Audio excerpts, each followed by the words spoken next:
দেশব্যাপী হানা দিয়েছে ঘূর্ণিঝড় রেমান। এর ফলে কেশবপুর এলাকায়ও ক্ষয়ক্ষতির পরিমাণ লক্ষণীয়। যেমনটা ছবিতে দেখছেন, কেশবপুরের বিভিন্ন অঞ্চলে এভাবেই নষ্ট হয়েছে ফসলের ক্ষেত, উপড়ে পড়েছে কলা গাছ, ভেঙেছে গাছের ডাল, পানি বেড়ে গেছে অনেক স্থানে। ক্ষয়ক্ষতির পরিমাণ সঠিক না জানা গেলেও যতটুকু দেখাতে পারলাম বিস্তারিত, প্রচুর বৃষ্টি হচ্ছে। ঘূর্ণিঝড় রিমালের প্রভাবে সেই ঢলটি দুর্বল হয়ে এখন কিন্তু যশোর এলাকায় অবস্থান করছে। এর কারণে প্রচুর বৃষ্টির সম্ভাবনা কিন্তু কেশবপুর রয়েছে, আর এই বৃষ্টি দিনভর থাকবে। আগামীকাল এই ঘূর্ণিঝড় রিমান আরও দুর্বল হয়ে আসাম এর দিক থেকে বেরিয়ে যাবে, এমনটাই কিন্তু আবহাওয়া অফিস সূত্রে জানা গেছে।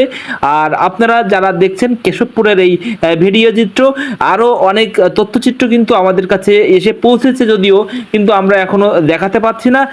পরবর্তীতে আমরা খুব শীঘ্রই ফিরছি নতুন ভিডিও নিয়ে। সঙ্গে থাকুন, দেখতে থাকুন, শুভেচ্ছা টিভির সঙ্গে থাকুন।